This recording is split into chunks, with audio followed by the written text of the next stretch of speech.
Discriminação, essa não merece repreensão. Por que tratar as pessoas de modo diferente? Por isso, Tiago 2,1, logo no começo da história da igreja primitiva, diz como crentes em Jesus Cristo não tratem as pessoas com diferença, agindo com favoritismo. Até diz o texto, se entra alguém que parece importante, que tem anel no dedo, tem roupas bonitas, a gente trata de modo especial. Essa atitude nega a nossa fraternidade, mostra gente que age por interesse e pessoas que querem afirmar a sua pretensa segurança se sentem bem maltratando os outros, cometendo esse tipo de erro. Discriminação, essa não.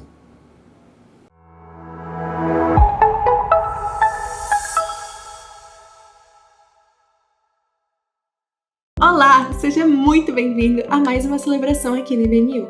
Que juntos agora a gente possa louvar ao Senhor, meditar na palavra e também apresentar aquelas coisas que nos trazem muita alegria e também aquelas coisas que nos deixam preocupados. Que a gente possa render tudo isso em oração ao Senhor. Então vamos lá para mais um momento de comunhão?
Como bom perfume, meus filhos irão perfumar.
agora no nosso momento de gratidão e hoje eu gostaria de refletir com vocês sobre as pequenas bênçãos do todo dia. Nós geralmente quando pensamos em gratidão vamos buscar grandes coisas ou fatos maravilhosos para agradecer e eles acontecem nas nossas vidas. Mas quantas pequenas bênçãos nós temos todos os dias que nós nem reconhecemos. O nosso planeta continua no lugar, a gravidade continua funcionando, o ar que nós respiramos, o nosso corpo, para o nosso corpo funcionar perfeitamente, são tantos detalhes que têm que estar sincronizados. Então, a cada dia de vida, a cada respiração, são tantas bênçãos que nós recebemos do Senhor no nosso dia a dia e outras que nós nem percebemos. E eu quero reconhecer também a presença do Senhor e agradecer por essas pequenas bênçãos que nós não nos lembramos. Obrigada, Pai amado, Senhor, por todo o cuidado que o Senhor tem com cada um de nós, Senhor. Obrigada porque nós estamos aqui, obrigado porque nós podemos estar reunidos aqui, Senhor, ainda que virtualmente, para te honrar e glorificar o Teu nome. Nós te agradecemos por todas as bênçãos em nossas vidas, Senhor, as grandes, as pequenas e aquelas que nós nem percebemos. Em nome de Jesus. Amém.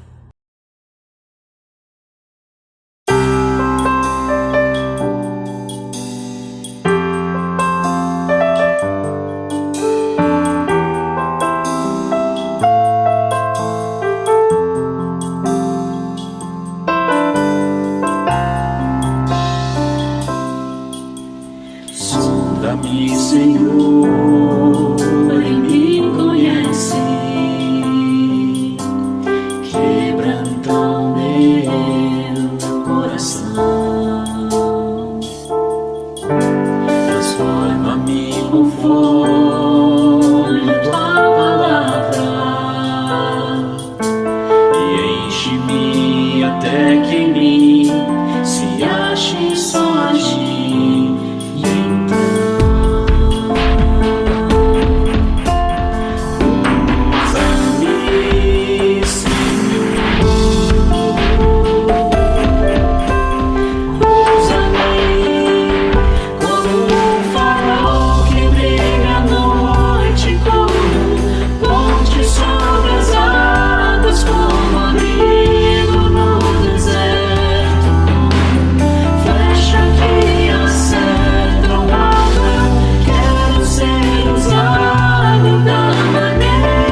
Agora eu convido você para esse momento de intercessão. Vamos colocar diante do Senhor todas as nossas petições e tudo aquilo que está no nosso coração. Pai amado, obrigada por mais esse momento em comunidade, diante da Tua família, Senhor, para que a gente possa colocar o nosso coração e tudo aquilo que está nos nossos pensamentos, na nossa cabeça. Os dias passam tão rápido, Pai, e a gente em nenhum momento pode esquecer de quem é o Senhor e quem nós somos, para que a gente não viva a cada dia ao sabor do vento, mas que a gente possa estar próximo do Senhor a cada momento. E essa é a minha oração, Pai, para que todos que estão aqui junto comigo, orando, falando com o Senhor, que possam lembrar disso, Senhor, que não é só num domingo parar para ouvir a palavra, mas que é viver a palavra a cada dia, Senhor. Cada um vive uma realidade, não sei das questões de trabalho, das questões de saúde, das questões familiares. Sei, Senhor, que cada um vive a sua luta. E eu coloco diante do Senhor a vida de todos que estão aqui junto comigo neste momento de intercessão, Pai. Pedindo para que o Senhor possa alcançar com a sua mão forte a vida de cada pessoa, trazendo toda a paz, aquela que excede todo o nosso entendimento, para que pessoas que tenham em suas famílias, pessoas que ainda não conhecem ao Senhor, que o Senhor venha alcançar a vida dessas pessoas. Problemas financeiros, Pai, questões de saúde, doenças, colocamos tudo diante do Senhor, para que o Senhor dê o direcionamento e faça a sua vontade. E acima de tudo, para que o Senhor possa resplandecer a sua glória, para que a sua glória seja vista através de todas as situações, mesmo que nós não entendamos porque nós estamos passando por determinada situação, mas que a gente possa confiar que o Senhor é o Deus soberano que cuida de tudo, Pai. Em nome de Jesus. Amém.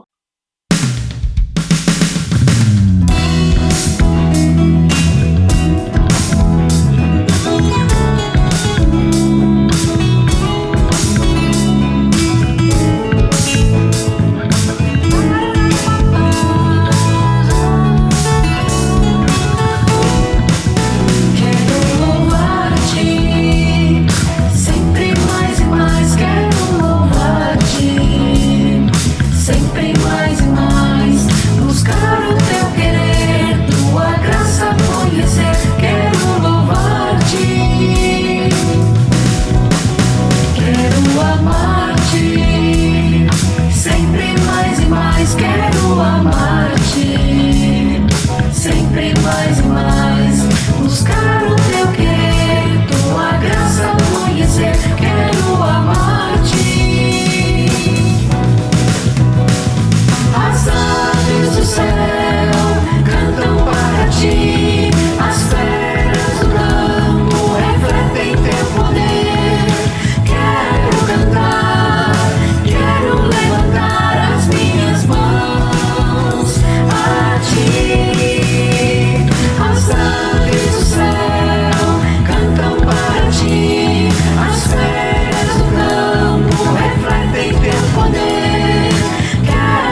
Seja muito bem-vindo a mais um momento de reflexão aqui na IBNU e nós estamos focando nesse mês as nossas reflexões no tema serviços, sobre o serviço cristão, sobre como nós devemos colocar a nossa vida à disposição das outras pessoas dentro dessa nova dinâmica do reino de Deus.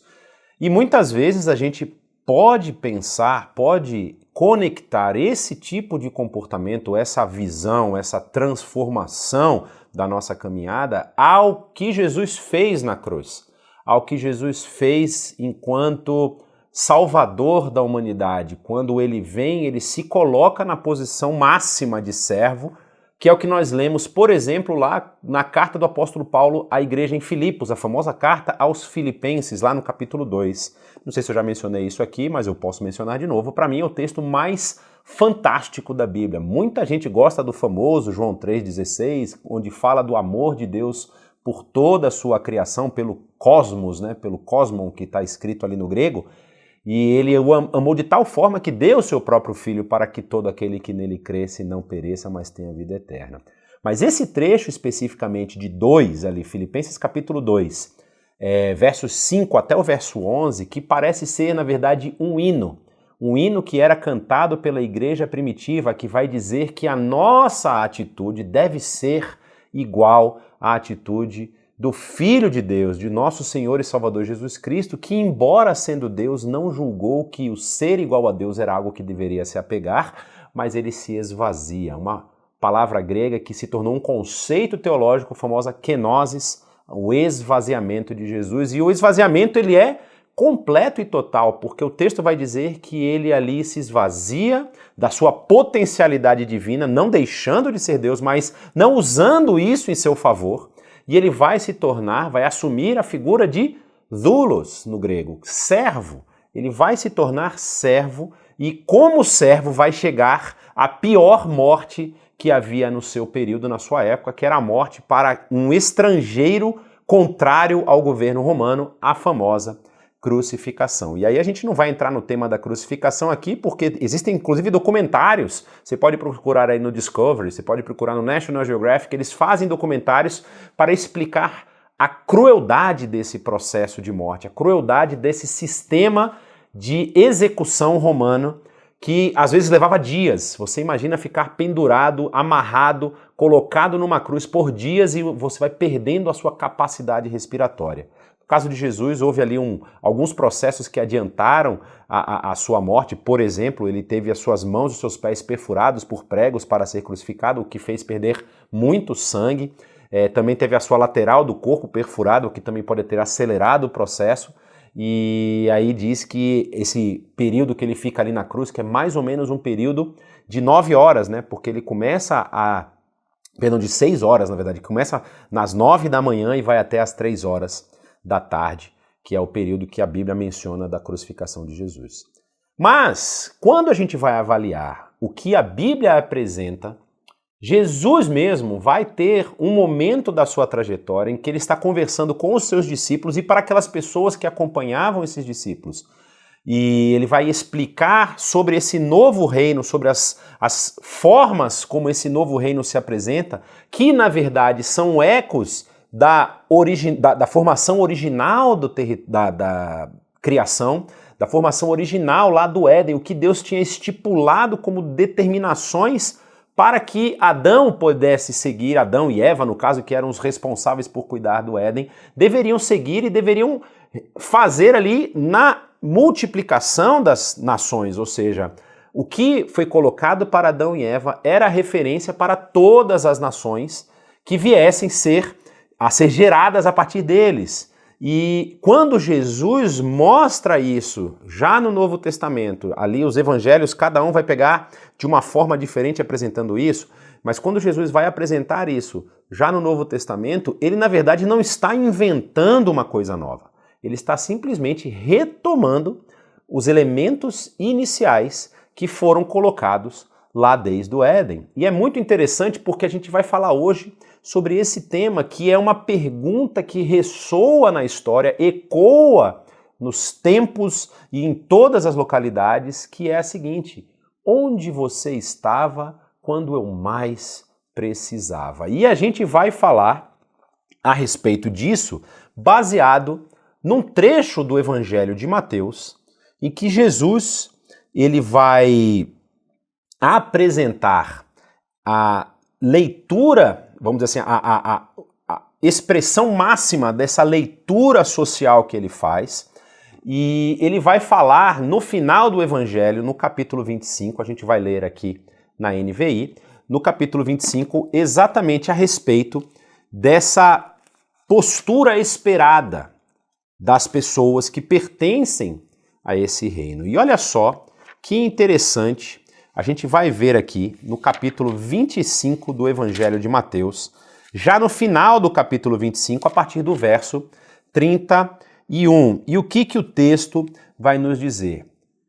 Preste atenção que, se você estiver lendo numa Bíblia NVI, aparece inclusive um subtítulo desse trecho, e o subtítulo diz o seguinte: o julgamento das nações. Jesus está apresentando aqui o que vai ser o período final. E a gente vai falar sobre isso já já. Olha o que o texto nos diz. Quando o Filho do Homem vier em sua glória, com todos os anjos, ele se assentará em seu trono na glória celestial. Todas as nações serão reunidas diante dele, e ele separará umas das outras. E olha a referência que ele utiliza aqui, como o pastor separa as ovelhas dos bodes. E colocará as ovelhas à sua direita e os bodes à sua esquerda. Já vou fazer uma pausa aqui só para a gente deixar bem claro. Não há nenhuma conotação política ou de espectro político no que nós estamos falando aqui. Jesus utiliza uma imagem muito comum da sua época. A destra, a direita, era a mão da força, era a mão do poder, era a mão da decisão. Normalmente, quando o rei ele ia decidir e dar alguma decisão, ele segurava o seu cetro com a mão direita. Então quem estava à direita fazia parte desse poder do rei. Então a imagem da direita aqui não tem nada a ver com o espectro político, por favor, não vamos entrar nesse assunto nesse momento. E aí ele dirá, o rei, no caso então, o rei dirá aos que estiverem à sua direita: venham benditos de meu Pai. Recebam como herança o reino que foi preparado para vocês desde a criação do mundo. Pois eu tive fome e vocês me deram de comer, tive sede e vocês me deram de beber, fui estrangeiro e vocês me acolheram, necessitei de roupas e vocês me vestiram, estive enfermo e vocês cuidaram de mim, estive preso e vocês me visitaram. Então os justos lhe responderão: Senhor, quando te vimos com fome e te demos de comer, ou com sede e te demos de beber? Quando te vimos como estrangeiro e te acolhemos, ou necessitado de roupas e te vestimos?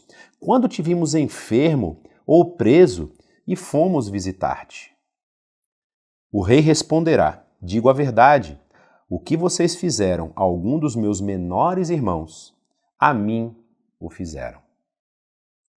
Seria muito lindo se a gente parasse o texto por aqui. Essa imagem de um reconhecimento pleno da ação das pessoas, representando essa forma de viver o reino. Aquilo que foi colocado como proposta para Adão e para Eva. Eles tinham que cuidar do jardim, fazer o jardim prosperar, e essa prosperidade deveria refletir também o cuidado um com o outro. Ou seja, a prosperidade de Adão seria ver a prosperidade de Eva, e a de Eva ver a prosperidade de Adão. Os dois deveriam fazer o jardim prosperar e juntos prosperarem na geração de novos filhos, na expansão da ocupação humana dessa nova criação, que foi uma das ordenanças de Deus: multiplicai-vos, enchei a terra. Deus coloca isso para eles. E esse cuidado que Jesus está mencionando aqui era a regra, ou deveria ser a regra, para o cuidado de Adão com Eva e de Eva com Adão, e também na descendência deles. Ou seja, eles deveriam passar isso para as suas descendências, para os seus filhos. E nós conhecemos a história do Gênesis, que vai apontar que já na primeira geração seguinte, ou seja, você tem Adão e Eva formados do pó da terra, no caso Adão formado da terra e Eva formada desse também pó que vem do próprio Adão. Já na geração posterior, na segunda geração, nós temos um assassinato mostrando que isso aqui foi rompido. Essa regra já foi rompida logo lá no início. E aí, a continuidade desse texto vai nos mostrar qual é o problema desse rompimento. Porque ele vai dizer o seguinte: então ele dirá aos que estiverem à sua esquerda: malditos, apartem-se de mim para o fogo eterno, preparado para o diabo e os seus anjos. Pois eu tive fome, e vocês não me deram de comer. Eu tive sede, e nada me deram de beber. Fui estrangeiro, e vocês não me acolheram. Necessitei de roupas, e vocês não me vestiram. Estive enfermo e preso, e vocês não me visitaram. Eles também responderão: Senhor, quando te vimos com fome, ou com sede, ou estrangeiro, ou necessitado de roupas, ou enfermo, ou preso, e não te ajudamos? Ele responderá: digo a verdade, o que vocês deixaram de fazer a algum desses mais pequeninos, também a mim deixaram de fazê-lo. E estes irão para o castigo eterno, mas os justos para a vida eterna. Essa é uma mensagem muito dura, mas ela é uma mensagem dura que se encaixa no final de um discurso extremamente importante de Jesus. E quando a gente olha para esse trecho que nós lemos ali no início, no verso 32, quando diz que esse pastor que separa ali as pessoas, como na verdade ele será o rei, né? Será como uma pessoa que separa as pessoas, como um pastor separa as ovelhas dos bodes, nós estamos vendo uma cena que é uma cena escatológica. Lembra que no capítulo 24 do Evangelho de Mateus, Jesus, ele questionado a respeito das pedras maravilhosas da construção do templo que o Herodes havia iniciado e não tinha terminado, e já no período lá avançado, Jesus no seu ministério estavam ainda concluindo as obras do templo. Esse templo que seria destruído no ano 70 pelo general Tito, general romano que vem acabar com uma revolta judaica contra Roma, Jesus vai proferir o seu discurso a respeito do fim dos tempos, do final dos tempos, e ele vai começar dizendo: olha, vocês estão falando dessas pedras maravilhosas, mas eu garanto para vocês que não ficará pedra sobre pedra disso aqui. E aí as pessoas assustam e perguntam para Jesus: quando isso vai acontecer? Então ele fala todo aquele discurso escatológico famoso ali do capítulo 24. E depois ele vai exemplificar como devem ser os integrantes desse novo reino, como eles devem estar preparados para esses eventos, para esses momentos. A gente vai ver isso já já. E nesse final aqui do capítulo 25, você tem a imagem do trono. O trono do Senhor, o trono do rei, né? Tá logo aqui falado no início. Quando o Filho do Homem vier em sua glória com todos os anjos, ele se assentará em seu trono na glória celestial. Então é uma imagem de um rei que agora julga todas as nações, coloca todos os povos, todas as nações serão reunidas diante dele e ele separará uma das outras. Ele vai separar os povos uns dos outros, como um pastor separa bodes e ovelhas. E aí a pergunta que a gente pode levantar é: qual é o critério que parece que vai ser levantado aqui? Ou seja, o rei está no trono, ele vai separar as pessoas, vai separar as nações. Quais são os critérios que ele poderia levantar para fazer a separação? Seria quem foi mais fiel à sua doutrina, quem seguiu melhor os sacramentos, quem fez mais orações? Aliás, orações por orações, existem movimentos religiosos que não necessariamente são cristãos, que têm métodos de oração muito mais intensos do que, por exemplo, os cristãos têm. Aliás, basta você olhar, talvez aí na sua igreja, na sua comunidade de fé, a gente tem essa característica como igreja cristã protestante, que os nossos cultos de oração normalmente são bem menos frequentados do que os cultos de louvor e adoração ou o culto dominical. Você tem um culto de oração no meio da semana da quarta-feira e muitas vezes esse culto tem pouquíssimas pessoas. Grandes movimentos históricos aconteceram em sociedades que se voltaram ao cristianismo, voltaram de uma forma genuína, através de grandes movimentos de oração. A gente pode lembrar aqui do conde von Zinzendorf, dos morávios que fizeram uma vigília de oração que durou 100 anos. Você pode lembrar, por exemplo, da inversão socioeconômica que ocorreu na Coreia depois da Guerra da Coreia, onde a Coreia do Sul, que foi ali evangelizada principalmente por americanos e por europeus, ela se volta para Cristo, se volta para Jesus, e havia ali movimentos de oração, cultos de oração que aconteciam às 6 horas da manhã, tinham 4.000 pessoas nos templos orando. Não é um número pequeno, é um número expressivo. As pessoas entenderam a necessidade de estar conectados com Deus, e isso causou uma transformação social. Causou uma mudança de paradigma que a economia sentiu. Então você tem mudanças socioeconômicas que ocorrem por conta desse envolvimento das pessoas com essa nova prática do reino. Mas será que esse é o critério que nós estamos vendo aqui? Será que essa é a medida que está sendo colocada por esse rei? Não. O rei vai mostrar, vai dizer o que ele está falando. Ele está falando de uma questão extremamente cotidiana. Não é na sua dedicação religiosa, não é no seu envolvimento com a sua igreja no sentido de participação dos eventos e das atividades. É no seu dia a dia, é no seu cotidiano. Ele vai falar de quê? Ele vai falar de comida, ele vai falar de água, vai falar de roupa, vai falar de visita. Esses são os critérios que o rei coloca. Esses são os critérios que o rei elenca para dividir as nações, para dividir os povos. E aqui tem uma questão muito interessante, que é o que a gente vai ver agora. Jesus, ele reserva esse texto, ou na verdade, a gente não pode dizer exatamente que foi a forma como Jesus quis que o texto fosse entregue a nós, mas a forma que o Espírito direcionou Mateus a escrever o Evangelho.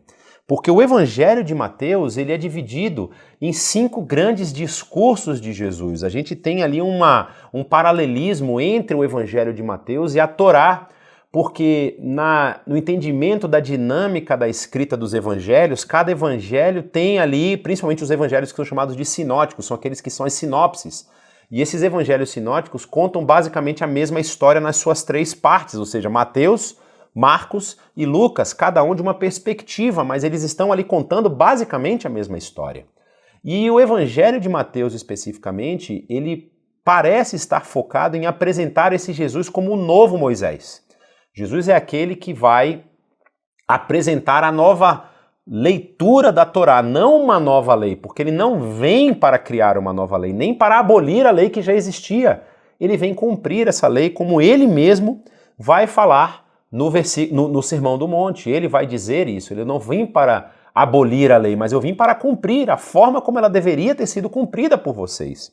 E esse discurso que nós lemos aqui no capítulo 25, é o 5º discurso do Evangelho de Mateus, o último antes do início da sua paixão. Já no início do capítulo 26, se você for olhar lá na sua Bíblia, se você quiser acompanhar, no verso 1 do capítulo 26, Jesus vai dizer o seguinte, como acabou de dizer essas coisas, Jesus disse aos seus discípulos: como vocês sabem, estamos a 2 dias da Páscoa, ou seja, é a última Páscoa que Jesus vai comer com seus discípulos. Esse discurso a respeito do reino, a respeito de quais são as pessoas que devem ser julgadas positivamente no reino, acontece antes da sua paixão. É o último discurso dele. E os 5 discursos, como nós vemos no Evangelho de Mateus, são o Sermão do Monte, que estão no capítulos 5 a 7, está no capítulos de 5 a 7, que fala do caráter desse reino. Como que é esse novo reino?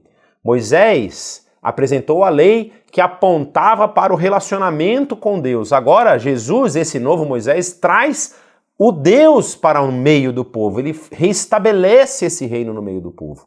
E aí, no Sermão do Monte, que está ali nos capítulos de 5 a 7, ele vai apresentar como que é esse novo reino. Como que deve ser comparado ao quê? A lei? Não, ao que o povo estava vivendo na época. Ele está mostrando para o povo que aquela forma que eles estavam vivendo não era a forma que Moisés havia determinado, e ele mostra como que deve ser feita essa nova leitura da lei de Moisés. Depois, ele vai fazer um 2º discurso no momento em que ele envia os seus discípulos, que é o foco da missão, capítulo 10 de Mateus. Depois ele vai falar dessa nova natureza desse reino, e vai fazer isso através de histórias, as famosas parábolas. Ali no capítulo 13, em sequência, ele vai citar várias parábolas para dizer como que é esse reino. E vai fazer várias comparações, né? Como um grão de mostarda, é como alguém que acha uma pérola uma pérola de valor num campo, vende tudo para comprar aquele campo. Então ele vai fazer várias comparações desse reino que vai mostrar a natureza desse novo reino, ou seja, dessa implementação desse reino agora aqui.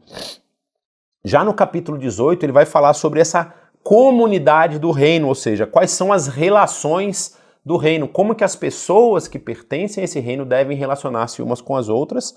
E aí nós chegamos nesse ponto final, que é o momento escatológico, quinto discurso, discurso escatológico, capítulos 24 e 25. E no capítulo 25 ele coloca duas parábolas extremamente importantes, são as parábolas das 10 virgens e a parábola dos 10 talentos.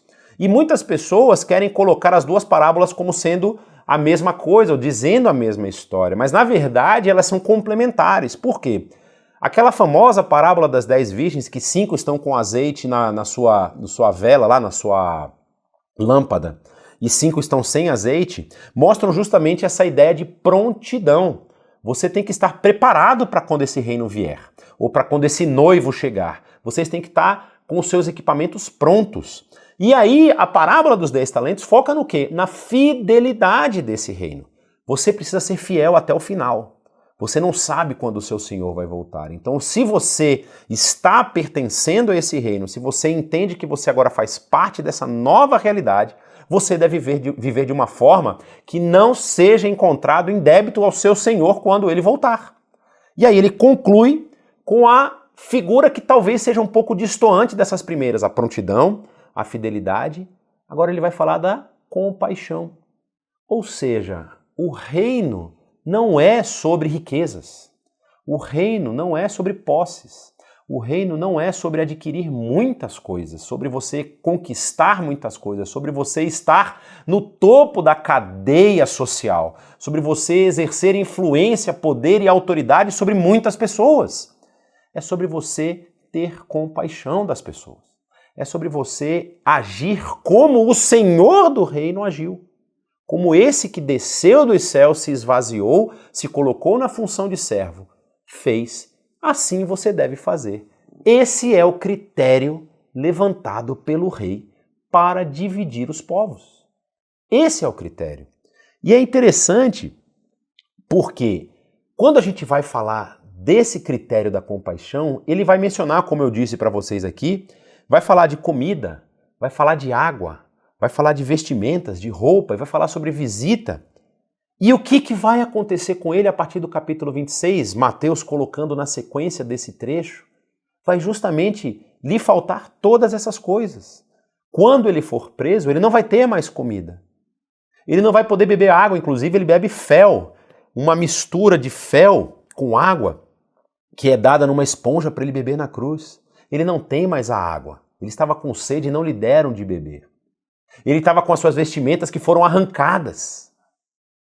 Ele estava nu, ele estava preso e as pessoas, lembre dos 12 discípulos, um deles participa do movimento de traição e de captura de Jesus.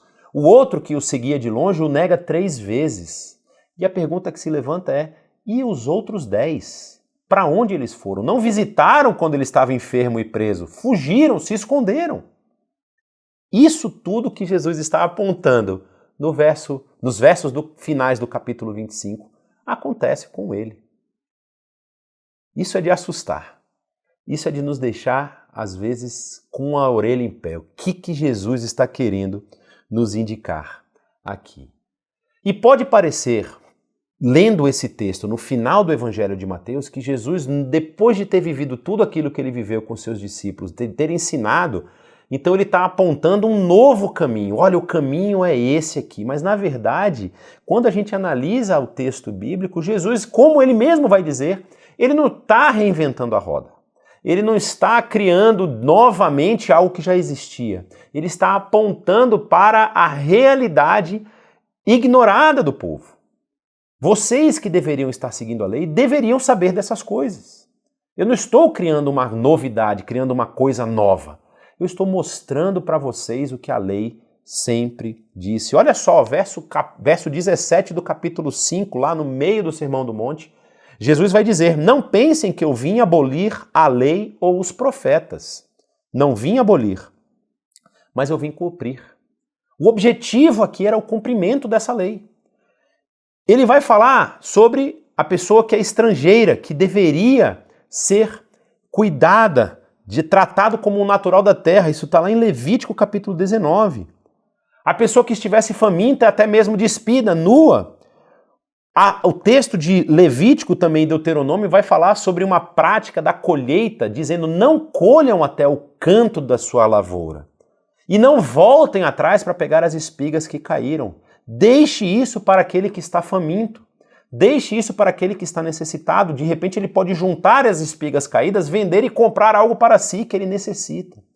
Ou seja, havia dentro da lei a preocupação com o pobre, com o estrangeiro e com aquele que estivesse nu. A preocupação com o próximo, por exemplo, há uma moldura toda ética e uma moldura dessa ética social na Torá, apresentado também em Levítico capítulo 19, como você deve cuidar do outro. Você tem que cuidar do próximo, ou seja, Jesus, ele não inventa um modelo novo a ser seguido, ele simplesmente revela o que aquela religiosidade da época havia aprendido a contornar. E muitas vezes a gente pode seguir pelo mesmo caminho, fazendo atividades dentro do nosso ambiente eclesiástico, atividades que dominam o nosso tempo, dominam a nossa agenda, e nós ignoramos aqueles que estão em necessidade e em dificuldade do nosso lado. Jesus levanta essa bola, mostrando para aquelas pessoas: prestem atenção em quem vai ser colocado em posição de destaque no reino. Vai ser colocado em posição de destaque aquele que estava atento para o que a lei e os profetas já falavam desde os tempos do Antigo Testamento.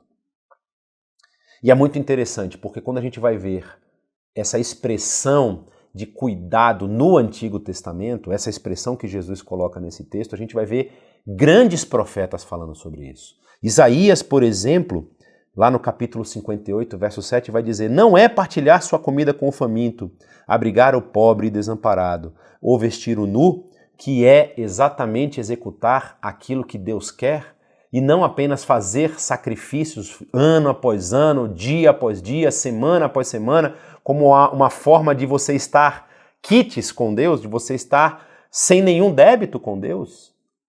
Deus não quer sacrifício vazio de significado. O sacrifício tinha uma função muito específica no Antigo Testamento, mas ele quer muito mais que você pregue a justiça, que você ame a fidelidade e o cuidado com esses que são mais fragilizados na sociedade. E aí a gente vai perceber, através desses diagnósticos proféticos aqui, algumas coisas muito importantes. Culto sem justiça, ele é abominação. Ou seja, não é uma questão de opinião, isso é o diagnóstico que é levantado pelos profetas. Amós capítulo 5 vai falar sobre isso. Um culto que não prezava pela justiça, pela regra, pela lei, onde o mais fraco era desfavorecido por não ter condições de influenciar a decisão dos juízes, onde o mais forte ganhava pelo seu poder aquisitivo, pela sua força militar, pela sua capacidade de persuasão, a justiça onde ela era escanteada. Esse tipo de culto, ele é abominação diante do Senhor. E havia três exigências simples desse culto que não estavam sendo cumpridas em Israel. Miqueias vai acusar isso, o povo de Israel, capítulo 6, quando ele diz que está faltando justiça, fidelidade e humildade. Ou seja, quando nós executamos as atividades eclesiásticas, quando nós executamos todas essas tarefas que são impostas ou que são pensadas no ambiente religioso como sendo algo para preencher o nosso tempo, sem estarmos atentos se nós estamos sendo justos, se nós estamos aplicando a lei que Moisés trouxe para o povo de Israel e essa lei que Jesus reinterpretou no nosso cotidiano, nós não estamos cultuando a Deus, nós estamos cultuando a nós mesmos. nós estamos colocando a nossa satisfação pessoal acima da vontade de Deus para o seu povo. Nós não estamos realizando aquilo que Deus queria que nós realizássemos, já expresso na lei, já expresso lá na Torá, e aquilo que Jesus aqui vai mostrar que deve ser o carro-chefe do nosso pensamento. E isso também vai ecoar para outras áreas, por exemplo, não apenas nas áreas da lei, da Torá, ou dos escritos proféticos, mas também nos escritos sapienciais. Por exemplo, Provérbios vai dizer que quem trata bem os pobres empresta ao Senhor, capítulo 19, verso 17. Ou seja, até a sabedoria do Antigo Testamento, essa literatura sapiencial, já apontava para essa realidade que Jesus traz no capítulo 25 de Mateus. A realidade de que a nossa missão e a nossa função enquanto membros desse reino é estarmos preocupados com o bem-estar do próximo. É estarmos atentos para a necessidade do próximo. É estarmos ativamente buscando satisfazer as dificuldades, satisfazer as vontades, mas não vontades, vamos dizer assim, efêmeras, mas assim, as necessidades mais da raiz do ser humano, ou seja, vestimenta, saúde, comida, água, conforto emocional, que são esses elementos que estão aqui no texto. Esse é o papel, essa é a nossa função. E quando nós não percebemos isso, nós vivemos dentro de um ambiente religioso que cultua a nós mesmos. Nós não estamos prestando um culto de adoração ao Deus Criador e sustentador de todas as coisas. Aí você pode se perguntar, mas como você pode afirmar uma coisa dessa? Eu vou lá na igreja, eu canto, eu dou o dízimo, eu participo de todas as atividades, tem culto de mulheres, culto de homens, culto de oração, eu vou, faço tudo lá, eu tô super bem, minha caderneta celestial tem vários pontinhos de presença lá.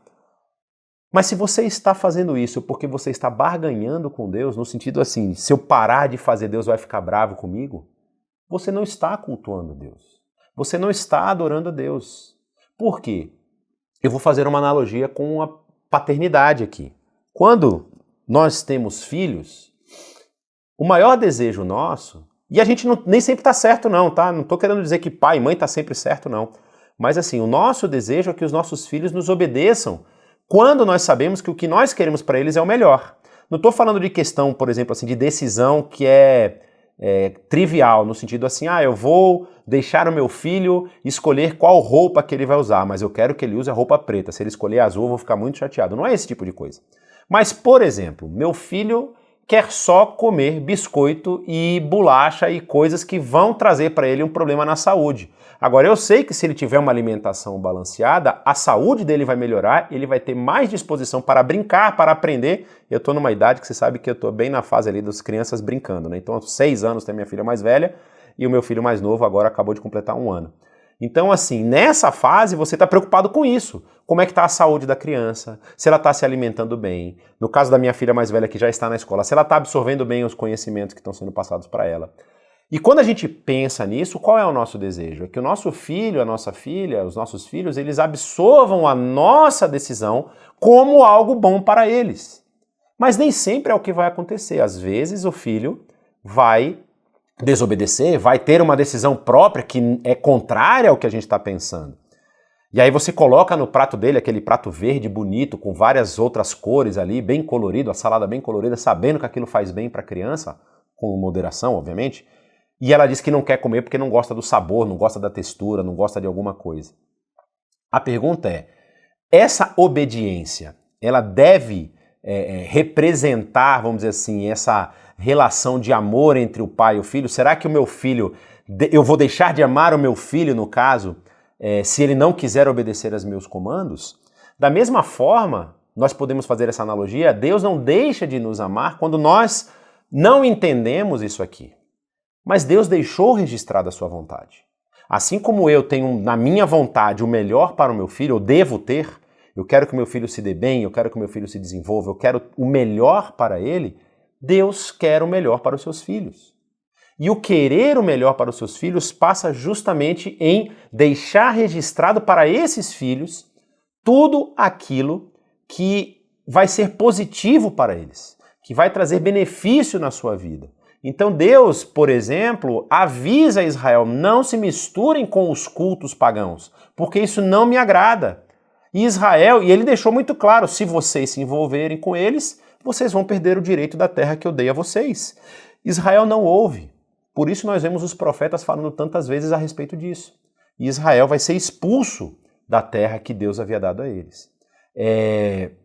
Da mesma forma, quando Deus deixa registrado esses elementos aqui, e Jesus vem à terra para explicar de uma vez por todas como será o julgamento, como será feita essa análise da vida do integrante do reino, nós, como filhos, devemos colocar todas as nossas ações e atitudes em perspectiva, em análise. Nós devemos avaliar se temos executado aquilo que Deus quer para nós. E aí, como o nosso filho, como é desejo do pai e da mãe para o seu filho, é muito lindo o meu sentimento para com o meu filho quando meu filho fala, poxa pai, vou fazer o que você disse, vou obedecer os seus comandos. Da mesma forma, Deus fica muito alegre quando os seus filhos entendem isso aqui. E aí nós temos essa inversão, que é uma inversão que ela é explosiva. Ou seja, o que vocês fizerem a algum dos meus menores irmãos, a mim o fizeram. Aqui é muito interessante, porque a gente está falando de necessidades básicas, mas teologicamente Deus não tem necessidades.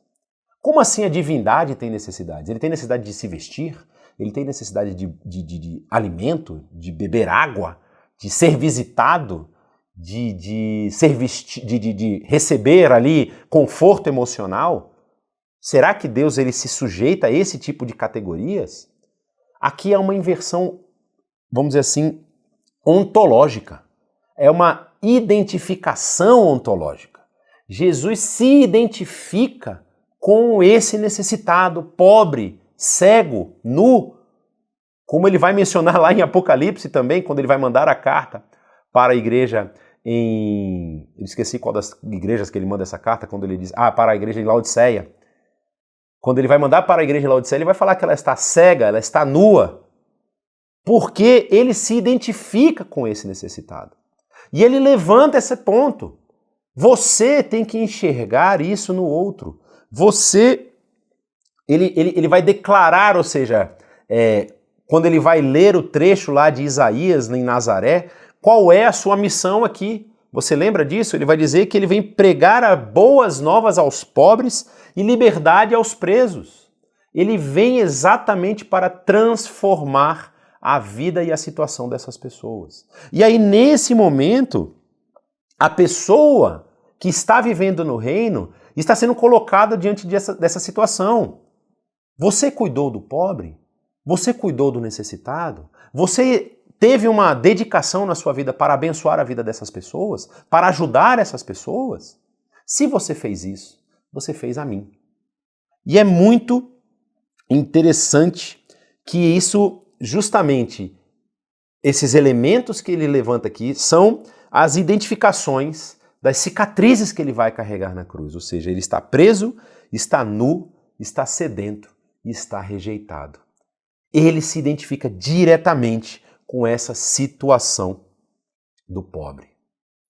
E aí, quando a gente vai olhar para o outro lado, quando a gente vai olhar para a outra realidade, aqueles que não fizeram isso, ele vai dizer lá no verso 43, estive enfermo e preso e vocês não me visitaram, um trecho daquilo que nós lemos aqui.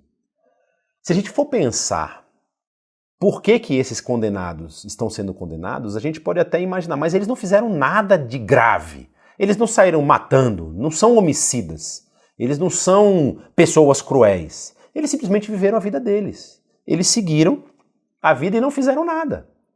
E é exatamente isso que Jesus está levantando. Você, quando não faz nada, eu, quando não faço nada, eu estou vivendo para mim mesmo. Eu estou vivendo como se a minha vida fosse a única que importasse. Como se a minha necessidade fosse a única que precisasse de alguma solução. Fosse a única que precisasse de algum apoio, de algum ajuste, de alguma mudança de situação. E eu tenho que correr atrás, eu tenho que me lutar, eu tenho que me esforçar para tirar a mim mesmo dessa situação. E eu esqueço de tantas coisas que o Senhor Jesus ensinou. Por exemplo, a comparação que ele faz dos lírios do campo e das aves dos céus. E ele coloca os dois em comparação com a vida de cada um dos filhos de Deus, dizendo, se o nosso Pai cuida desses dois aqui, quanto mais vai cuidar de vocês. E a lógica é a mesma que nós estamos vendo agora. Se eu sou cuidado pelo meu Pai, se eu sou amado, se eu sou sustentado pelo meu Pai, eu vou dedicar a minha vida para ajudar aqueles que estão ao meu redor. Eu vou me lançar para transformar as situações de dificuldade daqueles que estão ao meu lado. Essa vai ser a minha dinâmica, esse vai ser o meu papel. E aí Jesus vai acusar os fariseus no momento quando eles fazem aquela dinâmica de quererem o dízimo das menores das hortaliças. Ele até menciona o cominho, a hortelã, hortaliças muito pequenas. Vocês querem que a pessoa que recolhe essas coisas na sua casa dê o dízimo disso, mas vocês não se movimentam para ajudar o pobre e o necessitado. Esse tipo de religiosidade que está sendo condenado aqui. Não é uma fé cega, no sentido de seguir estritamente o texto da lei sem compreender a mensagem da lei, sem compreender aquilo que a lei aponta, que é o cuidado com o mais necessitado e o mais pobre. Essa indiferença, ela não é neutralidade. Ela é uma escolha que a gente faz. Quando nós escolhemos estar indiferentes, nós podemos ser pegos de surpresa. E aqui é muito interessante, porque existem dois elementos importantes que estão concatenados nesse final aqui. Porque os dois vão perguntar, Senhor, quando nós fizemos essas coisas? Ou quando deixamos de fazer essas coisas? É muito importante a gente entender isso aqui. Jesus, ele não fala assim, vocês precisam me enxergar no pobre, para aí você fazer as coisas. Jesus diz, quando vocês fizeram, quando vocês enxergaram, quando vocês perceberam a situação do outro e se movimentaram para transformar a situação do outro, para transformar a realidade do outro, ali vocês fizeram a mim. Ou seja, não é o perceber Jesus no outro que me movimenta para transformar a situação dele.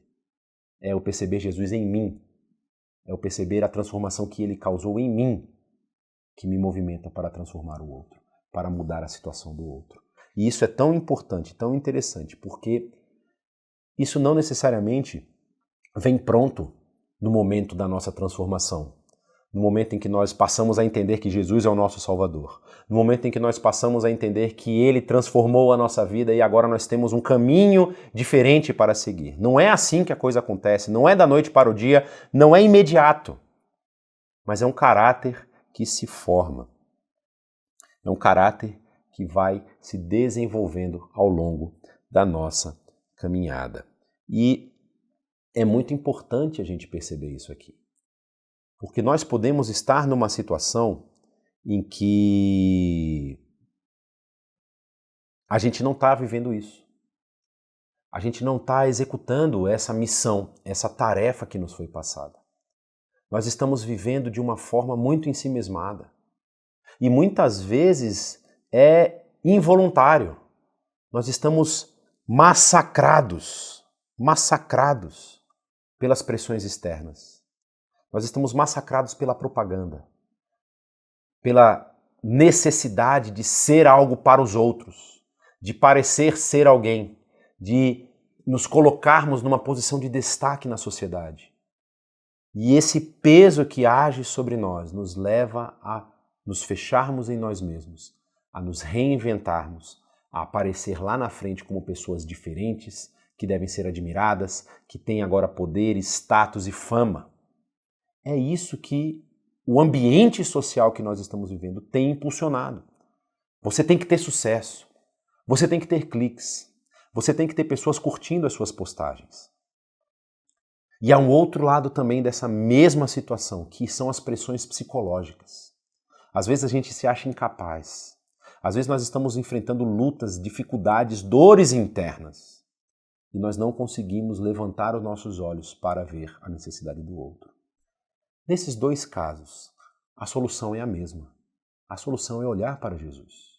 Para aquele que quer ser algo na sociedade, para aquele que quer ter destaque, aquele que quer assumir uma posição de vanguarda, de ponta, de estar no ápice do seu ambiente, do seu conjunto social ali. Olhe para Jesus. Veja qual foi a ação de Jesus, que se encerra aqui no seu último discurso e inicia o processo de se entregar por mim e por você a partir do capítulo 26 de Mateus, como nós vamos ler aqui no Evangelho. Ele se esvazia, ele sai do seu trono e vem estar no meio de nós, e vem morrer no nosso lugar.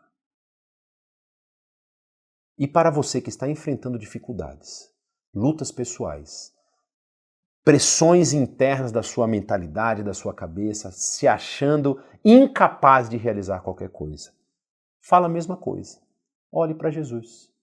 Jesus que foi massacrado, foi fustigado, espancado, teve as suas vestes rasgadas, cuspido, bebeu fel, teve seu corpo perfurado, foi morto e sepultado. Ele ressuscitou. E ele ressuscitou para nos dar uma nova vida. Você pode seguir e se agarrar a essa nova vida que Jesus tem para você. Claro, existem situações em que você precisa talvez de ajuda. Busque essa ajuda. Busque um apoio psicológico. Busque algo que vá te fazer enxergar que o mundo ele tem oportunidades para você também ser um servo fiel, como esses aqui que foram colocados no reino eterno, preparado desde antes da fundação do mundo. E para mim e para você que estamos ouvindo essa mensagem daquilo que Jesus trouxe para nós, fica a pergunta. Lá em Apocalipse, no final, no desfecho de todas as coisas, diz que não haverá mais morte, nem tristeza, nem choro, nem dor, pois a antiga ordem já passou. Quando nós chegarmos lá, a pergunta não vai ser: você acreditou? E sim, você viu a necessidade dos outros. Você viu a necessidade daquele que está do seu lado. Você viu a necessidade que você tem de servir as outras pessoas. Essa é a pergunta que vai diferenciar. Essa é a pergunta que vai transformar todas as coisas. Não ver a Cristo nos menores pode significar que nós ainda não vimos Cristo de fato. Se você passa pelas necessidades, pelas dificuldades dos outros com indiferença, peça que Deus se revele a você. Peça que Deus transforme o seu coração. E esse convite aqui que eu faço para você não é um convite de culpa. Você é um miserável. Você não merecia estar aqui. Não, não é culpa. É um convite para formar esse caráter na sua mente e no seu coração. Busque isso. Busque a transformação que o Espírito dá. E a pergunta que a gente faz levantar é essa. Quem é o menor que está do seu lado? Quem é a pessoa que você pode ajudar hoje, nessa semana, no resto do ano, no resto da sua vida? Que a sua vida seja um canal de bênção para todos aqueles que passarem diante de você, que cruzarem o seu caminho. Que Deus o abençoe.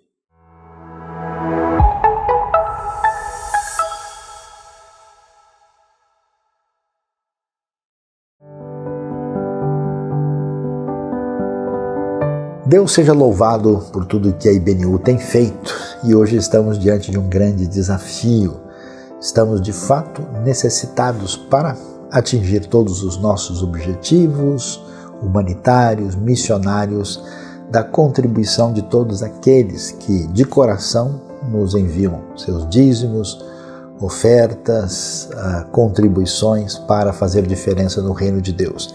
E hoje estamos investindo algumas melhorias no nosso espaço presencial aqui em São Paulo, tanto com telões interno, externo, como também pintura da parte externa, reforma local, e nosso alvo é de R$300 mil para atingir os nossos objetivos, e estamos neste momento em situação de necessidade de contribuição. Se você tem sido abençoado pela IBNU, se você faz parte da IBNU, se você é membro, se você está conectado conosco, é com muita alegria que receberemos as suas contribuições, presentes e ofertas e dízimos para abençoar a obra de Deus aqui, feita em São Paulo, no Brasil e no mundo.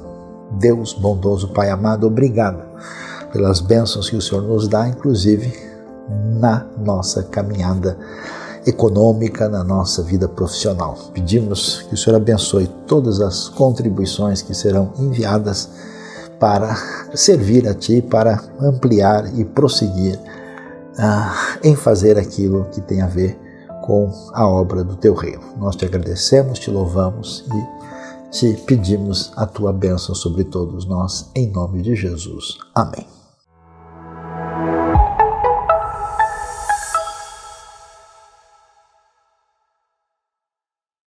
Muito obrigado a todos que participaram de mais um momento da nossa celebração online aqui da IBNU, e nós convidamos você a participar de vários outros momentos importantes da nossa igreja, da nossa comunidade ao longo da semana. A gente pede que você participe conosco compartilhando esse conteúdo, essa celebração com outras pessoas, para que possam ser abençoadas também por essa mensagem, por essas músicas, por esse momento de louvor e de adoração, e que você acompanhe a IBNU nas redes sociais, em todas as nossas atividades online. Deus abençoe, uma boa semana.